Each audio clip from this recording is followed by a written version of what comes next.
three of the four of us. It's our team. Colegio, Jesuita. What's the full name of this print shop?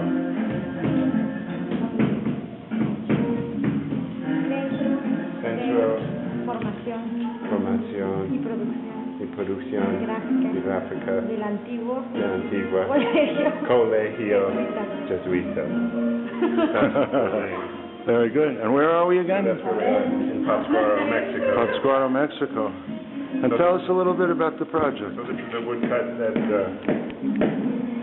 project that I proposed after coming here last year, doing a dry point, a small print here with Julian. Carolina was excited to see her. But I like the shop so much I proposed to come back and do this woodcut. And so I did a watercolor right there.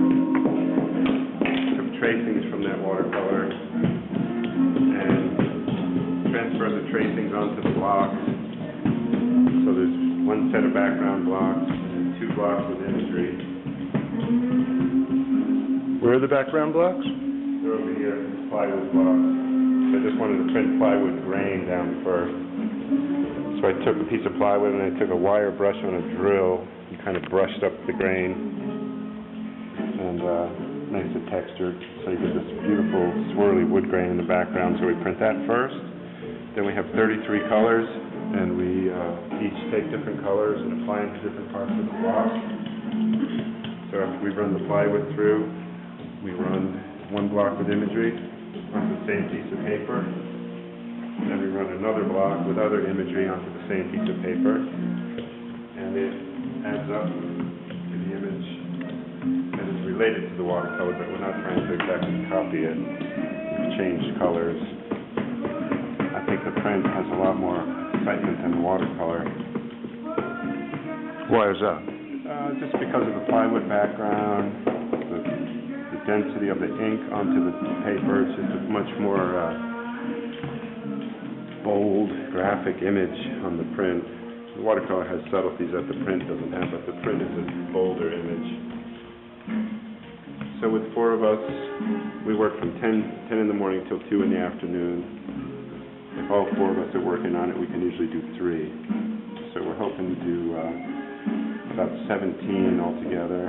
I'll take 10. The printers will get 1 each, and the shop will get 3. Hopefully go home with 10 of these, plus all the fragments that we printed last week. We played around. We just did parts of the image. We didn't do full sheets of paper. And then I'm using rice paper, and we're printing the ghost image onto rice paper, so it's about 30 of those. So I should go home with a lot of work. Plus they're editioning 4 dry point, black and white dry point copper plates that I brought down here that has related imagery to this. You want to talk a little bit about the imagery of this piece? Yeah, I did about 2 or 3 big watercolors like this. I knew the size I wanted to do because I saw this big press last year and wanted to make use of it.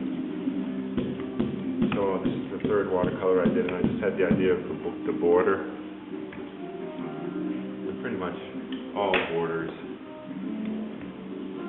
So this is the Mexican-American border? Yeah, but it represents all borders, even, philosophically, life and death, anything where you're crossing over from one part to the next, even as you go through life, different stages of life.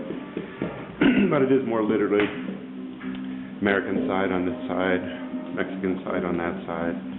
So this image here comes from Navajo textiles. There's a baseball, of course a huge car, and crossing the border like a big American car. And a lot of things we have in common, fruits and seeds, couples, American eagle up here, of course this funky bee that I've been painting for the last couple of years. Pollination. So some things we have in common, and some things that are different. This is a Mayan paper cutout that they do in Mexico. That's a Mayan seed god. Hummingbirds come from Mexico. They cross the border and come up to the States. The shovel just represents work that we all do. This little image up here is from Pátzcuaro last year. In the stone yard, I saw some stone carvings of these people in boats.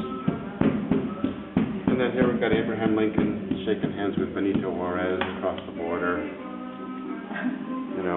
parents and children, some things we have in common. So, general idea. Statue of Liberty on the American side. The wheel, this represents time going by. This is a Mayan image I got out of a book of a sculpture. This person drinking pulque. It's just like a fermented, kind of like tequila, but a little bit milky. Conestoga wagon going out west.